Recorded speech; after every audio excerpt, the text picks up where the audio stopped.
Voilà, c'est parti. Donc, je reprends où on en était, donc, puisque ça fait vraiment la suite de l'autre. On a le dossier magic.exe ici, qui comporte l'exécutable, l'icône, les DLL et les librairies qu'il nous faut. D'accord? On va utiliser un autre programme tout à fait différent qui sert à créer l'installeur, donc le setup si vous voulez. Je fais de la place ici. On va utiliser un truc vraiment standard. Il y a beaucoup plus performant. Les puristes vous diront que machin, mais non, au moins ça fait le job. Et puis voilà, c'est ce qu'on veut. C'est que ce soit vraiment facilement redistribuable. Alors, InnoScript Studio, ça s'installe. Je vais le repréciser quand même ici. Voilà, vous cherchez après une.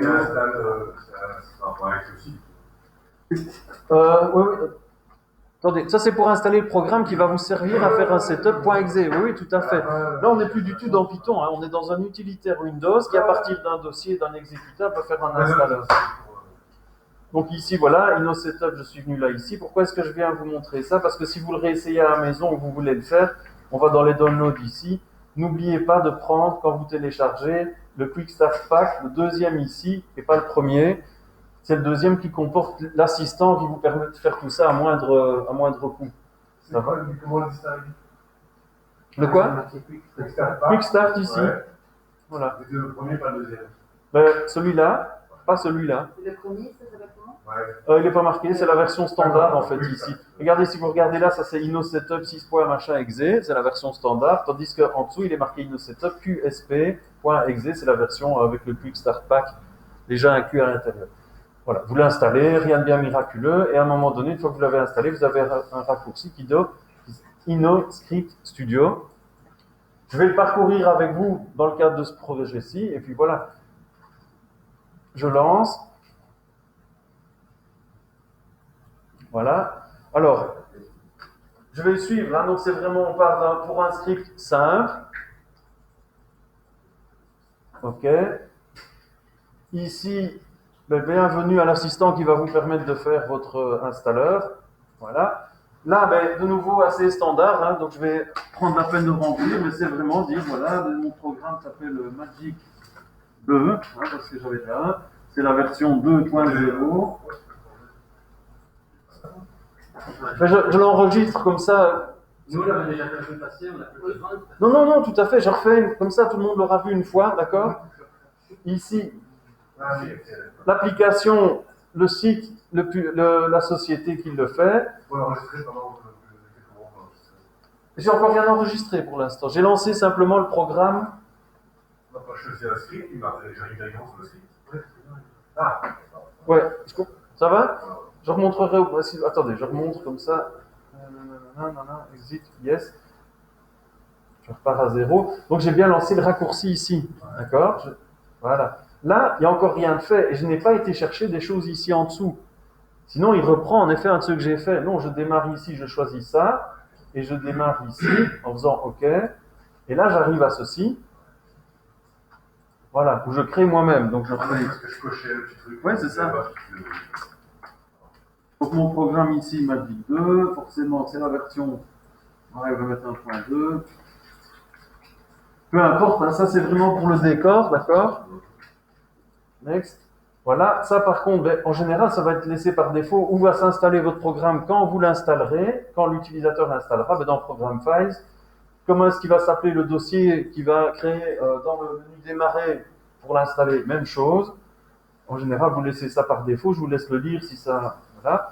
Là, c'est l'étape vraiment importante ici, puisque c'est là que vous allez dire ce que vous voulez inclure dans votre installeur. Là au-dessus, il vous faut, mais c'est marqué en anglais, Application Main Executable File.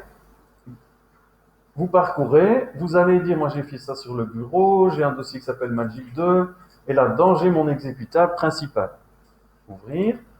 Ensuite, il me faut, n'oubliez pas, c'est bien ce que je vous ai expliqué, il faut tous les accessoires, c'est-à-dire il faut, les fichiers qui sont à côté de magic.exe, 2, le dossier ou les dossiers éventuels qui sont à côté aussi.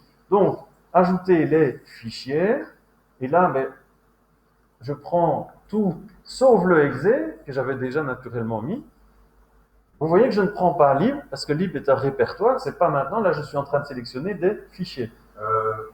Moi, en créant, Donc, vous montrez l'étape avant, hein. J'ai Oui. fait en parallèle sur mes trucs, j'ai pas les éléments. C'est normal parce que quand vous sélectionnez l'étape le exe tout seul, Ouais. il cherche un point exe, donc il ne vous montre pas, il y a un filtre. Il Ah, il ne le voit pas, mais Voilà. c'est- Voilà. Comment on ne peut pas sélectionner les utiliser? Contrôle, voilà. Ah. Ouvrir. Voilà, donc ça, j'ai bien mes 4 fichiers qui sont ici comme ça. Je rajoute maintenant le répertoire. Vous voyez de la même manière, François, ici, il ne me montre pas ni les exécutables, ni les DLL. je ne sais puisque- pas. Voilà. Oui, ça c'est Je ne les ai pas créés. autre chose. Voilà, ici, est-ce que les fichiers dans les sous-répertoires, machin chose, devraient être inclus? Ben oui, ça sert, voilà, on va chercher tout dans les, voilà, tout ce qui est dans le livre, tout ce qui est dans, voilà. Et donc, on a bien tout ici, l'exécutable, les 4 DLL, enfin le fichier ICO et ainsi de suite. Tac.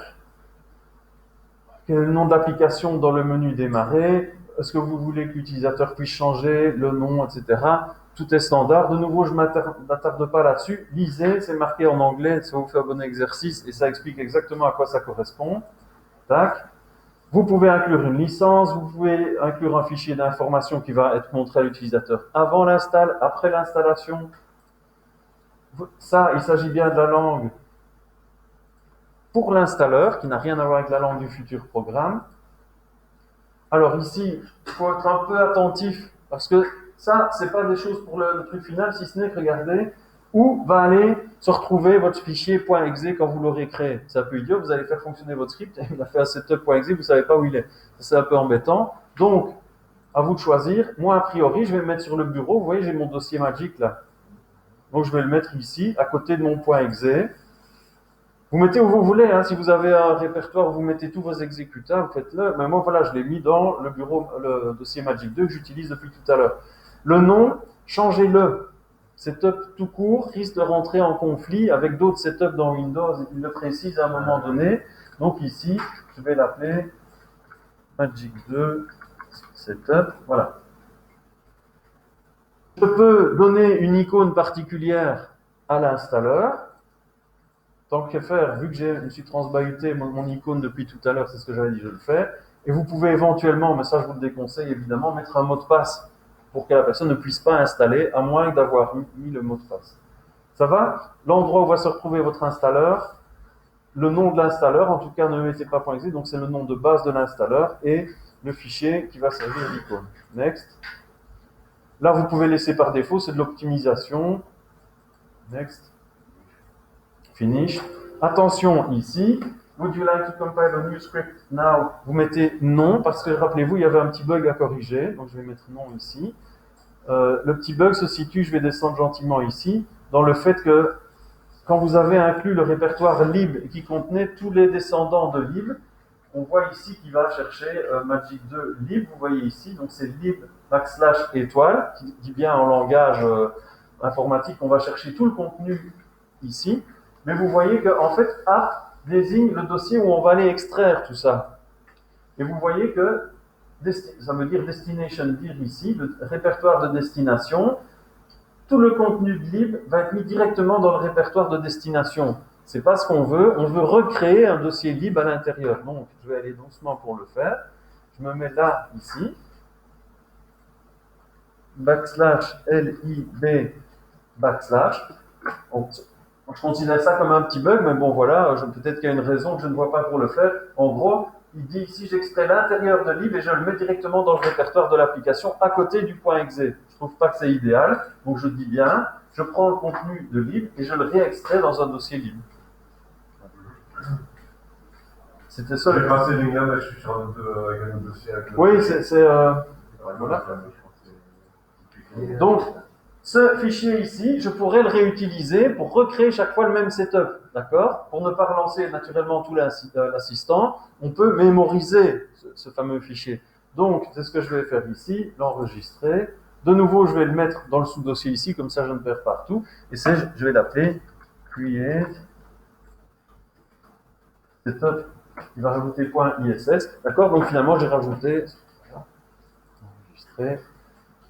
Voilà, donc maintenant tout est prêt. Normalement, je compile. C'est lequel?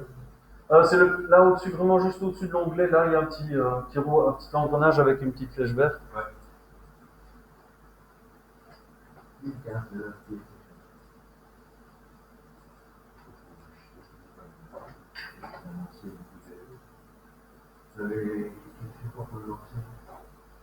Là au-dessus.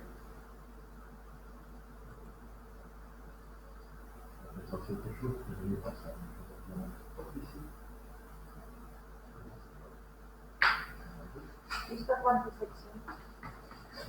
Voilà. Et donc, tout s'est bien passé. Vous voyez ici, voilà, tout va bien apparemment. Il a terminé, j'ai pas de message d'erreur. Si vous regardez dans Magic 2, là où j'étais tout à l'heure, vous voyez qu'il y a deux nouvelles choses qui sont apparues. Ben, le Magic 2 setup.exe, avec toujours la même icône. Le create setup.iss, qui fait que la semaine prochaine, si je veux recompiler, j'ai pas besoin de recommencer tout l'assistant que je viens de vous montrer. Donc, enfin, je suppose que c'est clair. Hein, le build de tout à l'heure recrée le dossier Magic 2. Dans le dossier Magic 2, ben, vous retrouvez, pourvu que vous ne l'ayez pas supprimé, ceci et ça. Et chaque fois que vous relancez le script setup.iss maintenant, il va recréer automatiquement le Magic Setup. Autant le mettre dans un autre dossier, Oui. pour ne pas que ça soit... Alors ça dépend comment. Oui, C'est ce que j'ai dit, gérez comme vous voulez. Voilà, j'ai toujours mon rang, et j'ai mon build tantôt. Oui, oui, c'est ça. A priori, du moment que vous n'effacez pas le build, vous pouvez le garder. C'est ça. Ouais, Ouais. prendre du build et le remettre dans les dossiers, ça se passe. À vous de gérer hein, maintenant, c'est ça. Donc vous dites, ces deux fichiers-là, ben, c'est le script, c'est vrai que c'est le script pour créer le setup et le setup en lui-même. Vous avez vu comment on les spécifie, à vous de choisir où vous les mettez. Ça, c'est. Ouais, ce que je veux dire, c'est que maintenant, si je le déplace, si je sors du build pour le mettre dans le fichier général. Oui. Plus... Ah non, maintenant, ça ne rentre pas. Maintenant, tout est figé. Oui, il faut refaire. En fait, le create setup qu'on vient de faire, si vous avez regardé, va chercher dans le dossier Magic 2 qui se trouve sur le bureau, de machin, etc. Ouais, oui, voilà. Voilà. Oui, on peut à la rigueur faire un dossier avec comme le build est fait. Oui. Faire un sous-dossier ou un autre dossier à part. Oui. Où on conserve tous nos fichiers IFS. Voilà. Et vos setups à ce moment-là. Et le point exe qui est créé, on peut le faire dans un autre dossier. C'est la fin de la computation. Ça, ma foi, c'est pas moi qui vais vous apprendre comment organiser votre dossier. Au lieu que là, tout est mis dans le même fichier, dans le même dossier build. Et Ouais. avec. Enfin, on a créé avant. Attention, moi ici, c'est pas dans le dossier build en plus. J'ai copié le dossier build quelque part, je l'ai renommé Magic 2, c'est pour l'expliquer. Maintenant, à vous, de nouveau, j'insiste. Ça va, vous avez compris le principe, vous savez. Voilà. Et c'est ce fichier, on peut envoyer aux gens.